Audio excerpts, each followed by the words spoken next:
Bismillahirrahmanirrahim. Alhamdulillahirabbil alamin wa bihi nasta'in ala umurid dunya waddin. Wassalatu wassalamu ala asyrafil anbiya wal mursalin sayyidina Muhammadin wa ala alihi wa sahbihi ajma'in. Qala al-musannif al-imam Abu Hamid al-Ghazali rahimahullah wa nafa'ana bi ulumih. Qala al-Junaid rahimahullah, ahlul unsi yaqulun fi kalamihim wa munajatihim fi khalawatihim asya'a hiya kufrun 'indal 'ammah. Wa qala marratan law sami'aha al-umum lakaffaruhum wa hum yajiduna al-mazida bi ahwalihim bidzalik. Wa kadzalika yuhtamalu minhum wa yaliku bihim wa ilaihi asyara al-qail qaumun tukhalijuhum zahwun bi sayyidihim wal abdu yazhu ala miqdari maulah tahu bi ru'yatihi amma siwahu lahu ya husna ru'yatihim bi izzim ma tahu wala tastab'idanna ridahu anil abdi bima yaghdabu bihi ala ghairihi mahma ikhtalafa maqamahuma. Fa fil Qur'an tanbihatun ala hadhihi al ma'ani law fatanta wa fahimta. Fajami'u qisasil Qur'an tanbihatun liulil basairi wal absar hatta yanzuru ilaiha bi'ainil i'tibar fa innama hiya illa zabil i'tibar minal asmar ila akhirih. Makna kalam Imam Al-Ghazali rahimahullah wa nafa'ana bi'ulumih fid dharain amin. Imam Al-Junaid Al-Baghdadi rahimahullah berkata, orang-orang yang berjinak hati mereka, orang-orang yang berjinak hati dengan Tuhan, orang-orang yang begitu manja dan mesra dengan Allah, mereka itu berkata dalam pembicaraan mereka dan munajat mereka di dalam khalwatnya akan hal-hal yang dapat mengkufurkan bagi orang-orang awam. Munajat yang digunakan oleh orang yang sudah begitu dekat dengan Allah itu dipakai oleh orang awam bisa mengakibatkan kekafiran bagi mereka itu. Nah, oleh karena itu kada dibenarkan kita membaca doa, membaca munajat yang disusun oleh para aulia. Para aulia itu kecuali kita mengerti makna-maknanya. Lain halnya dengan doa yang diajarkan oleh Nabi, nah itu untuk umum. Doa yang diajarkan oleh Rasulullah Sallallahu Alaihi Wasallam, baik kita mengerti atau kada mengerti maknanya, itu sudah sah. Karena doa Nabi berlaku untuk semua golongan, kada betah salah, kada betah luput. Nah, demikian pula doa-doa yang ada dalam Al-Quran. Walaupun kita kada paham maknanya, kita baca itu sudah berpahala. Kita kadang mengerti artinya Rabbana taqabbal minna innaka antas sami'ul alim wa tub alaina innaka antat tawwabur rahim misalnya. Walaupun kita kadang mengerti, baca sudah jadi doa itu. Karena itu Al-Qur'an untuk umum. Nah, tetapi kalau doa-doa yang dipraktikkan oleh para aulia, doa yang dipakai oleh Imam Junaid Baghdadi, doa yang dipakai oleh Syekh Abdul Qadir Al-Jilani, doa yang dipakai oleh Al-Faqihul Muqaddam, nah itu kita kada bisa mentah-mentah menerima. Kita mesti tahu dahulu beliau membaca doa itu dalam keadaan apa.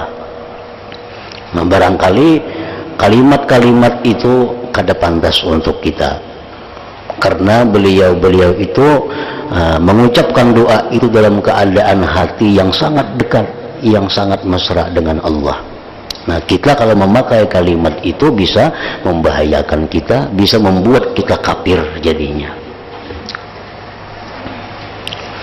Doa dari Syekh Abdul Qadir Jailani belum tentu baik untuk kita. Doa dari Junaid Baghdadi bagus doanya untuk Sidin, sesuai dengan makam dan kedudukan Sidin di sisi Allah. Nah kalau kita lihat dulu artinya cocok lawan kita nih. Artinya pantaskah lawan kita amalkan doa ini, namun kada cocok jangan diamalkan. Kalau memang itu doa beliau susun waktu beliau bersangatan dekat, bersangatan jinak dengan Allah Subhanahu wa ta'ala. Pada suatu kali Al-Junaid Al-Baghdadi ini berkata, jikalau pembicaraan orang yang berjinak hati itu didengar oleh orang awam, niscaya mereka itu mengkafirkannya. Nah, doa-doa orang itu, doa-doa orang yang sudah jinak dengan Allah, kalau didengar oleh orang awam itu bisa dianggapnya kafir doa itu. Nabi kita pernah berdoa dengan Allah dalam satu kejadian, yang mana kejadian itu sangat kritis dalam peperangan Badar. Nah, perang Badar itu merupakan perang besar pertama kaum muslimin dengan orang kafir Quraisy.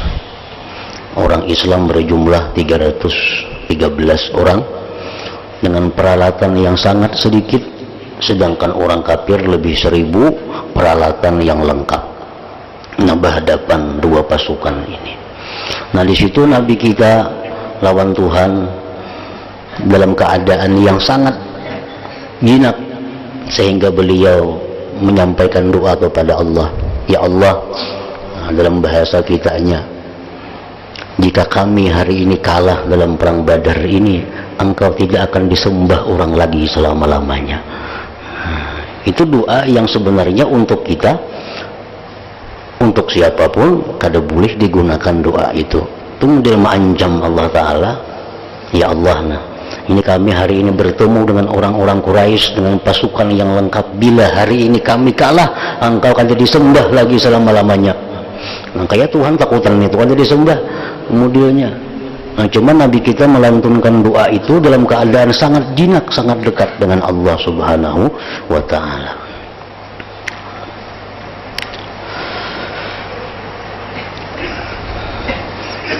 Kayak kita misalnya berdoa, nah ya Allah umpamanya kabulakan doa ulun dina, ulun banyak hutang, lunasi akan hutang ulun. Bila pian kada lunasi ulun bakapir, ada artinya doa kita besar kafir bujuran kita mengancam Tuhan nangka itu.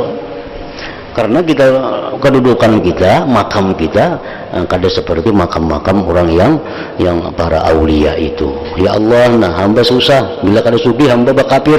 Ada peduli Tuhan 1000 kita bakapir, kada ada urusannya bagi Tuhan, kada mengganggu kebesaran Tuhan, kada mengganggu keagungan Allah.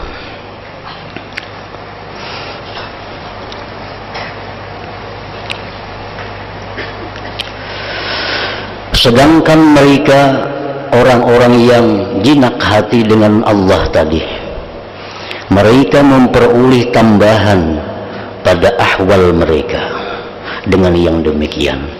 Nah, padahal mereka dengan kata-kata yang tadi justru bertambah dekat dengan Allah. Dan yang demikian itu mungkin untuk mereka dan layak bagi mereka. Dan untuk yang demikian seorang penyair telah mengatakan, qaumun tukhalijuhum zahwun bi sayyidihim wal abdu yazhu ala miqdari maulah tahu bi ru'yatihi amma siwahu lahu ya husna ru'yatihim fi izzin ma tahu. Artinya, suatu kaum, suatu kelompok dibimbangkan pikirannya oleh kesombongan. Maksudnya kesombongan itu oleh perasaan besar dengan sebab tuannya. Seorang hamba itu sombong, artinya seorang hamba itu merasa besar, merasa mulia, merasa hebat menurut kadar tuannya. orang menjadi pelayan camat, dia merasa lebih besar daripada pelayan pembakal. Kenapa? Karena tuannya itu lebih tinggi dari pembakal camat. Orang yang tuannya, orang yang bosnya itu bupati, ini pelayan bupati, ini lebih merasa hebat daripada pelayan camat itu. Orang yang menjadi pelayan gubernur, presiden, dia merasa lebih besar daripada pelayan bupati. Nah, jadi kebesaran seseorang itu tergantung siapa tuannya. Mereka sombong, mereka merasa besar dengan melihatnya dari orang lain kepadanya. Alangkah baiknya mereka melihatnya dengan kemuliaan apa ia menyombongkannya. Nah, kalau kita ini merasa besar, nah karena kalau kita ini merasa mulia dengan bahwa kita ini adalah pelayan Allah, nah itu sesuatu yang bagus, nah sesuatu yang mulia. Dan pelayan Allah ini macam-macam pulang tingkatannya. Macam orang pelayan, orang tuan juga macam-macam. Ada pelayan tuan yang menyiapkan makannya, ada pelayan tuan yang menyiapkan pakaiannya, ada pelayan tuan yang tukang basuh kendaraannya, ada pelayan tuan yang tukang kebunnya. Nah, pelayan Allah pun demikian kedudukan makamnya. Pelayan Allah pun seperti itu. Ada yang begitu dekat dengan Allah, ada pelayan Allah yang jauh daripada Allah, walaupun sama-sama daripada pelayan itu. Dan tidaklah kamu menganggap jauh, artinya sangat mungkin terjadi bahwa ridanya dia Allah kepada seseorang hamba dengan apa yang marah dia kepada yang lain, manakala berbeda makam keduanya.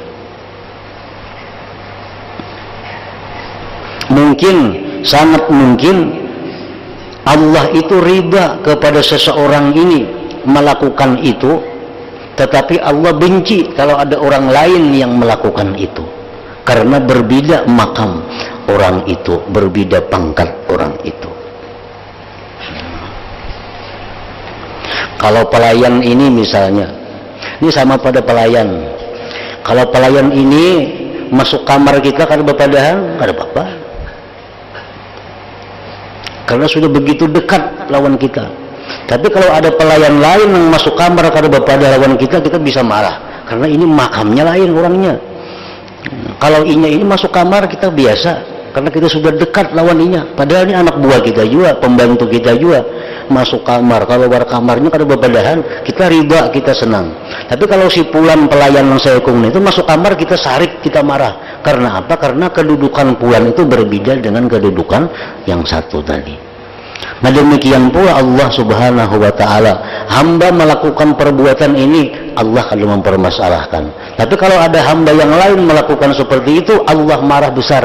Nah, itu mungkin terjadi karena berbeda makam dan kedudukan orang itu di sisi Allah Subhanahu wa ta'ala. Walaupun sama-sama pada hamba Allah, sama-sama seorang muslim, sama-sama mukmin, sama-sama umat Nabi Muhammad sallallahu alaihi wasallam.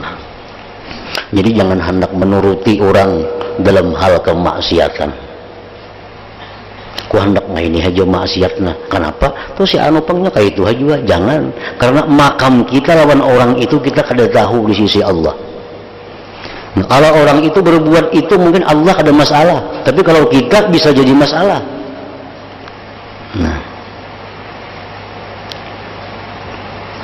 jadi jangan hendak menuruti seseorang pun melakukan maksiat.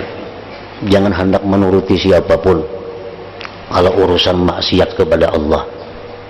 Nah, kayak aku ini maksiat kada apa-apa, si anu tupang maksiat saya juga. Nah, kada kawa itu kada, karena kedudukan kita di sisi Allah kada tahu kayak apa mulianya kita, kayak apa orang itu kayak apa.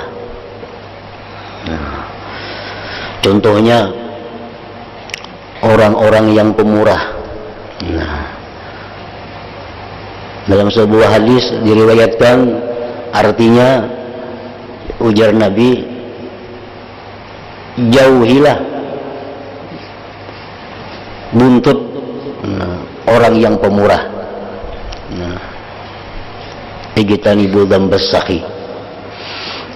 Artinya orang yang pemurah itu kalau ini ada berbuat satu kesalahan, orang yang pemurah itu berbuat satu kemaksiatan, jangan dituruti. Kenapa? Karena orang pemurah itu satu saat dia akan ditarik oleh Allah. Dia akan diberi Allah tobat berkat sifat pemurahnya itu. Ada orang pemurah misalnya, inya berbuat maksiat, kita hendak nuruti, jangan dituruti. Karena orang pemurah itu dia sangat mudah untuk ditarik, dikembalikan oleh Allah Subhanahu wa taala ke jalan yang benar. Oleh kita pemurah juga, kita pun kalau tentu sama juga pemurahnya. Ujar Nabi lagi, ittaqu zallatal alim wantaziru fai'atah. Ujar Nabi, takutilah tergelincirnya orang alim dan tunggulah kembalinya dia. Kita berbuat maksiat, tuan guru itu kan buat maksiat saja juga, jangan dituruti tuan guru itu. Karena tuan guru ini sangat mudah untuk kembali ditarik oleh Allah berkat ilmu yang ada pada dirinya itu. Karena khawatir dituruti. Orang-orang keturunan Nabi, orang-orang keluarga Nabi, Habib pada kau dituruti maksiat. Habib mau maksiat dah, kada kau dituruti, karena mereka ada jalan khusus mendapat kemudahan untuk dikembalikan oleh Allah kepada jalan yang benar. Kita kada tantu kah itu. Jadi tidaklah jauh, artinya sangat mungkin bahwa ridanya dia Allah kepada seseorang hamba dengan apa yang marah dia kepada yang lain, manakala berbeda makam keduanya, makam punya kedudukan, pangkat keduanya di sisi Allah Subhanahu wa taala.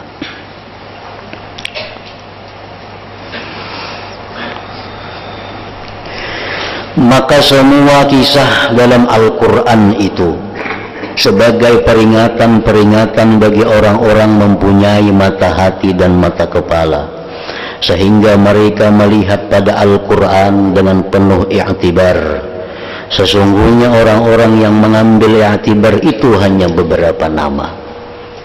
Hanya sedikit ada orang-orang yang bisa mengambil i'tibar di dalam Al-Quran itu. Quran itu banyak kisah, cuma sedikit sekali orang yang bisa mengambil i'tibar dari kisah-kisah yang ada di dalam Al-Quran itu. Adapun kisah yang pertama adalah kisah Nabi Adam alaihi salam dengan iblis. Iblis hamba Allah, ahli ibadat. Kayak apa pak ibadatnya iblis?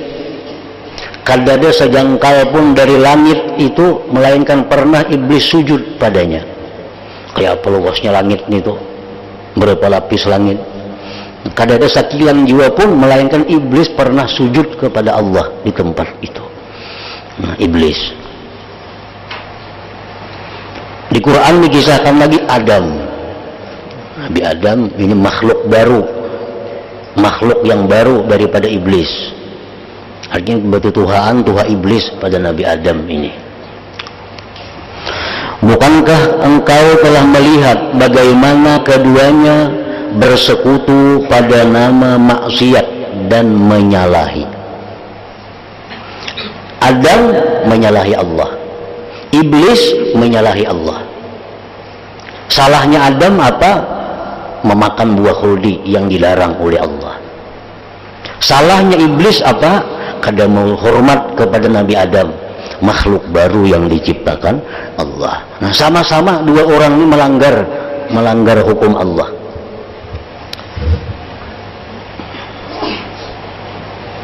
Kemudian keduanya berlainan pada pilihan dan perlindungan.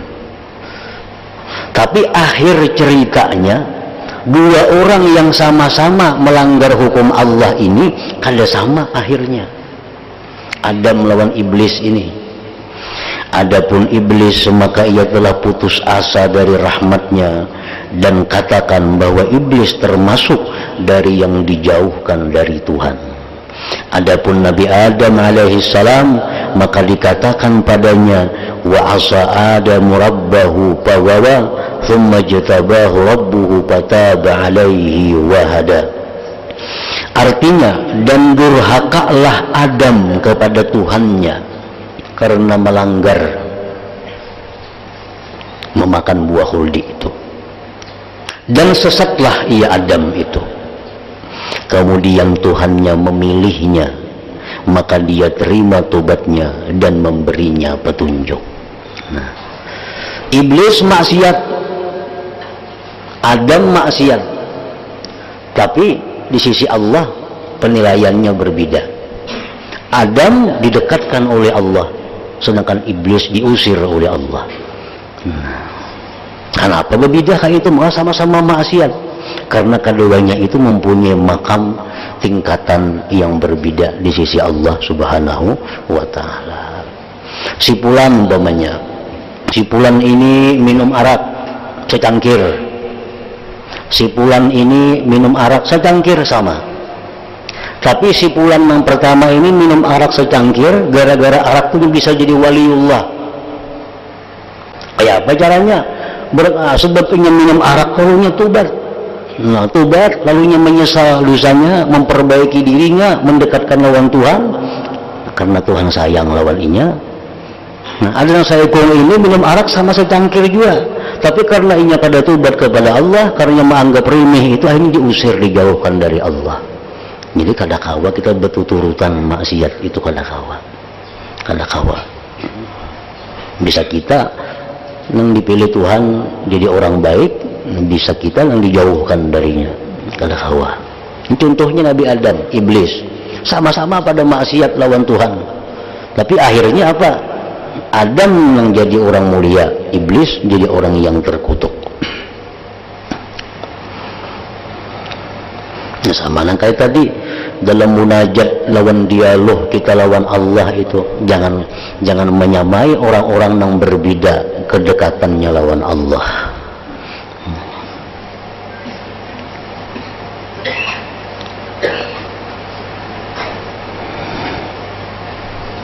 Maka dia diterima tobatnya dan memberinya petunjuk. Dan Allah Subhanahu wa ta'ala mencela nabinya sallallahu alaihi wasallam. Allah Subhanahu wa ta'ala mencela nabi kita. Nah, pengertian bahwa Allah mencela nabi kita itu bukan mencela artinya Tuhan untuk memamai lawan nabi kita, kada. Allah kada pernah mencela nabi kita. Apabila ada hadis atau Al-Quran yang artinya bahwa Allah itu mencela nabinya, artinya bahwa Allah memberikan pelajaran kepada nabi dengan cara yang tegas. Kan macam guru itu memberi pelajaran lawan muridnya macam-macam. Kalau itu ibarat manusia, ada waktunya kadang-kadang lemah lembut, ada kadang-kadang tegas. Nah ini Allah Ta'ala pun dengan Nabi demikian. Ada kadang-kadang Allah dengan lembut menyampaikan wahyu kepada Nabi, ada kadang-kadang dengan tegas. Nah, oleh bahasa Arab disebut itu mencela, bukan mencela karena kekurangan, karena kesalahan Nabi, kada macam itu artinya. Artinya Allah memberikan wahyu kepada Nabi, perintah dengan sesuatu yang tegas. Ketika Rasulullah Shallallahu Alaihi Wasallam memalingkan muka pada seorang hamba dan menghadapkan muka pada hamba yang lain. Ini Nabi ini ada dua tamu yang dihadapi sidin.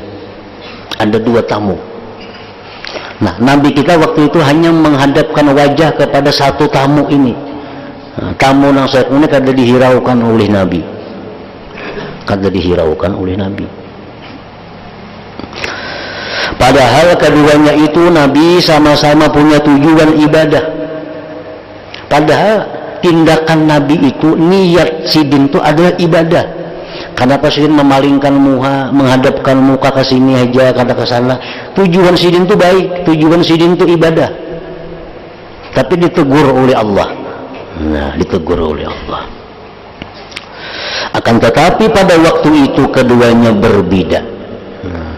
Nah, berbeda. Kenapa Nabi kita ditegur oleh Allah? Pada tujuan sidin itu ibadah. Memandang satu orang ini aja nah, saya kata dipandang sidin. Tujuan sidin itu bagus. Tapi Allah menegur. Kenapa Allah menegur? Karena makam di sisi Allah lebih mulia nang kada dipandang Nabi itu orangnya. Nah, makam di sisi Allah mulia, yang lebih mulia yang kada dihiraukan Nabi itu orangnya. Lalu Allah menegur, jangan hanya memandang ke sana. Sebab yang kada dipandang itu kedudukannya lebih mulia di sisi Allah.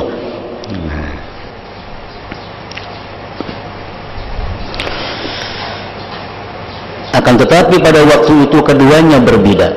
Allah Ta'ala berfirman, wa amma man ja'aka yas'a wa huwa yakhsha fa anta anhu talaha. Artinya, dan adapun orang yang datang kepadamu dengan bersegera untuk mendapatkan pelajaran, sedangkan ia takut kepada Allah, maka kamu mengabaikannya. Nang sebelah kanan yang kada dihirani Nabi ini pada orangnya jar Tuhan itu orang baik, itu orang yang punya kedudukan tinggi di sisiku. Allah Ta'ala berfirman pada ayat yang lain, amma man istaghna fa anta lahu tasadda. Artinya, adapun orang yang merasa dirinya sudah cukup, pembesar Quraisy, maka kamu melayaninya. Ini tokoh-tokoh Quraisy yang belum masuk Islam. Kenapa engkau melayani mereka itu? Kadang menghiraukan orang-orang yang punya nama di sisi Allah Subhanahu wa Ta'ala. Padahal tujuan Nabi itu bagus, niat sidin itu bagus. Nah, beliau kadang menghiraukan ini karena beliau sudah tahu orangnya sudah kuat iman. Nah, orangnya sudah Islam, imannya sudah kuat. Walaupun ini kadang dihiraukan, tetapnya kadang merubah keimanannya kepada Allah dan Rasul. Adapun ini orang yang hendak dibujuk Nabi supaya masuk Islam. Lalu Nabi perhatikan, bujuk-bujuk Nabi hadapi, Nabi layani. Tujuan sini supaya ini orang mau masuk Islam. Nah, kan tujuan sidin itu bagus. Ditegur oleh Allah Ta'ala. Nah, karena ini dua orang ini, orang yang satu ini orang yang punya kedudukan mulia di sisi Allah Subhanahu wa Ta'ala. Seperti demikian juga Allah memerintahkan kepada Nabi Sallallahu Alaihi Wasallam untuk duduk bersama suatu golongan. Allah Azza wa Jalla berfirman, wa idza ja'aka alladziina yu'minuuna bi ayatina faqul salamun alaikum. Artinya, apabila orang-orang yang beriman kepada ayat-ayat kami itu datang kepadamu, maka katakanlah salamun alaikum, keselamatan bagi kalian. Artinya, bila datang kepada engkau wahai Rasul orang-orang yang beriman, maka terimalah mereka, layanilah mereka itu, ajarilah mereka itu. Dan disuruhnya Nabi SAW berpaling dari selain mereka. Allah Ta'ala berfirman, wa idza ra'aital ladzina yakhuduna fi ayatina fa'arid anhum. Artinya, dan apabila kamu melihat orang-orang yang memperuluk-ulukkan ayat-ayat kami, maka tinggalkanlah mereka itu. Sampai pada firman Allah, fala taq'ud ba'da dzikra ma'al qaumiz zalimin. Artinya, maka janganlah kamu duduk bersama orang-orang yang zalim itu sesudah dapat peringatan dari Allah Subhanahu wa Ta'ala. Allah Ta'ala berfirman lagi, wasbir nafsaka ma'al ladzina yad'una rabbahum bil ghadati wal 'ashyi. Artinya, maka bersabarlah kamu, bertahanlah kamu bersama orang-orang yang menyeru Tuhan di pagi dan sore hari. Nah, jadi di sini kisah-kisah Al-Quran. Ini Al-Quran semuaan. Kisah-kisah ini adalah menunjukkan bahwa manusia itu berbeda-beda makam dan kedudukan mereka di sisi Allah Subhanahu wa Ta'ala. Dan Rasulullah diajarkan oleh Allah bagaimana cara menghadapi orang-orang yang punya kedudukan tinggi di sisi Allah, bagaimana menghadapi orang-orang yang belum ada punya kedudukan di sisi Allah. Nah, diajarkan di dalam kisah-kisah tadi. Maka seperti itu juga al-imbisat dan al-idlal itu mungkin dari sebagian hamba tidak dari sebahagian yang lain.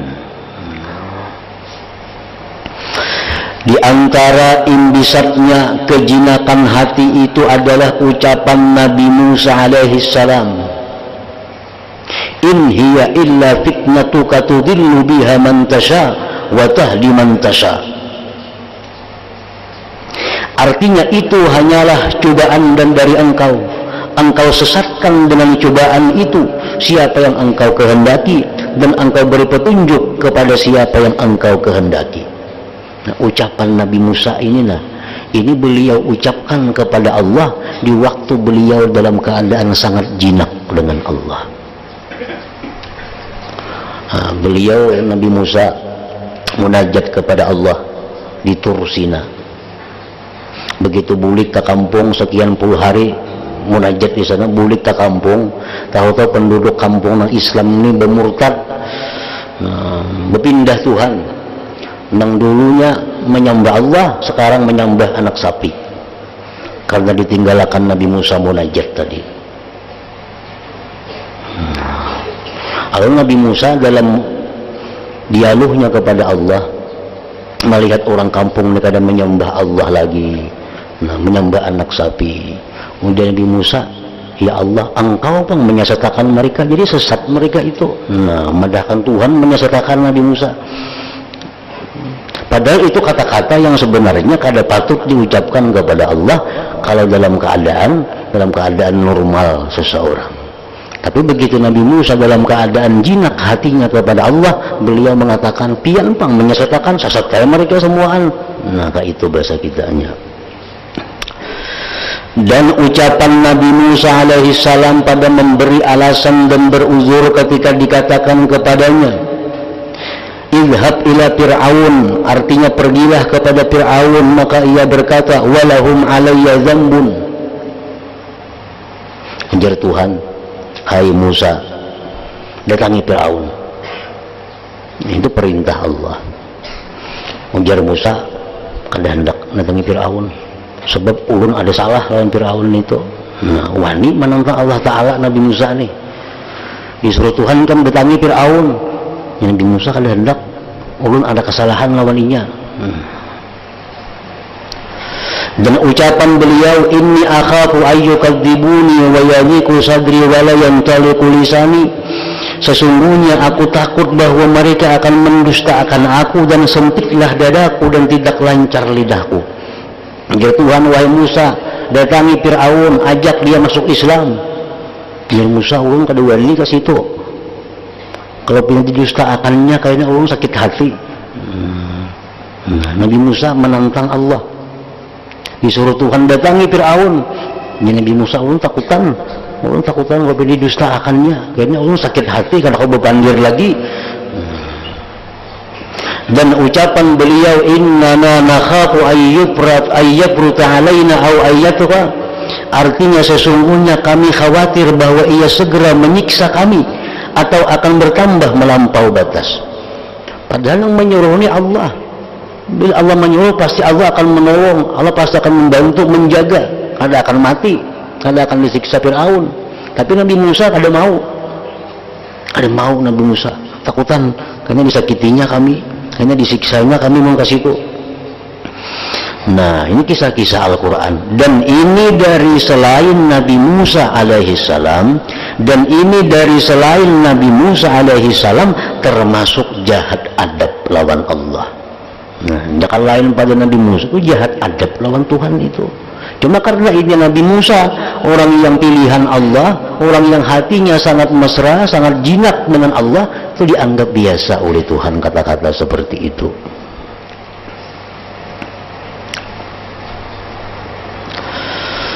Dan ini dari selain Nabi Musa alaihissalam termasuk jahat adab, karena sesungguhnya orang yang ditempatkan pada maqamul uns itu berlemah lembut dan dimaafkan. Nah, orang yang berada dalam maqamul unsi, dalam makam jinak dengan Allah, itu tingkah lakunya nang kayak apa aja dimaafkan Tuhan aja.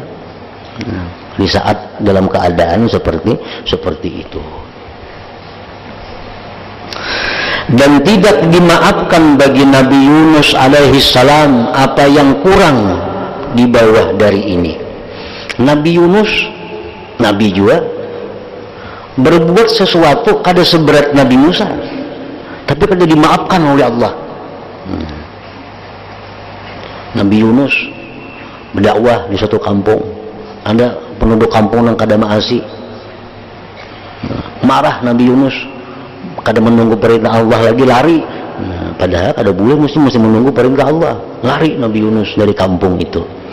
Kesalahan Nabi Yunus ini sebenarnya berat Nabi Musa. Karena Nabi Musa kada mau menjalankan perintah. Ya Tuhan datangi Fir'aun, pada hendak Nabi Musa, karena disakitinya ulun. Kan itu lebih berat lagi. Nabi Yunus ini berbuat kesalahan kada seberat Nabi Musa, tapi dihukum oleh Allah. Nabi Yunus dihukum oleh Allah, maka ia disiksa karena beliau ditempatkan pada maqamul abdi dan haibah. Maka ia disiksa dengan dipenjara pada perut ikan yang besar dalam 3 kegelapan. Kegelapan malam, kegelapan laut, kegelapan perut iwak, 3 kegelapan. Dan ia dipanggil sampai hari kiamat. Laula an tadarakahu ni'matun mir rabbih lanubidha bil ara wa huwa mazmum. Artinya, jikalau sekiranya ia tidak mendapat nikmat dari Tuhannya, niscaya ia Nabi Yunus tadi dicampakkan ke tanah tandus dalam keadaan tercela. Al-Hasan berkata, Al-Ara pada ayat ini artinya hari kiamat. Nabi kita sallallahu alaihi wasallam dilarang untuk mengikutinya. Nabi dilarang Tuhan, jangan kayak Nabi Yunus. Dan dikatakan kepada beliau, pasbir li hukmi rabbik wa la takun ka sahibil hut idh nada wa huwa maqzum. Artinya, ujar Tuhan, maka bersabarlah engkau wahai Muhammad terhadap ketetapan Tuhanmu, dan janganlah kamu seperti orang yang berada dalam perut ikan Nabi Yunus ketika ia berdoa sedang ia dalam keadaan marah kepada kaumnya. Perbedaan ini sebagian daripadanya karena adanya perbedaan pada ahwal dan makam-makam kedudukan. Kan nabi-nabi itu kada sama juga, walaupun sama-sama nabi, tapi tingkatan di sisi Allah kada sama. Nabi ini berbuat itu dimaafkan Tuhan, kalau nabi ini dihukum Tuhan. Perbedaan ini sebagian daripadanya karena adanya perbedaan pada ahwal dan makam-makam kedudukan mereka, dan sebagiannya karena apa yang telah terdahulu pada zaman azali dari kelebihan antara satu dengan yang lain dan keterpautan pada pembahagian antara hamba-hamba. Allah Ta'ala berfirman, walaqad faddalna ba'dan nabiyyin 'ala ba'd. Artinya, dan sungguh telah kami lebihkan sebagian nabi-nabi itu atas sebagian yang lain. Allah Ta'ala berfirman, minhum man kallamallah wa rafa'a ba'dahum darajat. Artinya, di antara mereka ada yang Allah berkata-kata langsung dengan dia seperti Nabi Musa, dan sebagiannya Allah meninggikan beberapa derajat. Maka sebagaimana nabi-nabi pun demikian tadi, maka aulia-aulia pun demikian pula. Orang-orang biasa pun di sisi Allah berbeda-beda, walaupun sama badang sanak, walaupun sama bakawan, tapi kedudukan di sisi Allah kada sama antara satu dengan yang lain. Jadi dalam urusan maksiat, dalam urusan yang haram, jangan hendak menuruti siapa jua pun, karena barangkali yang dituruti itu diterima Tuhan tobatnya, seorang kada diterima.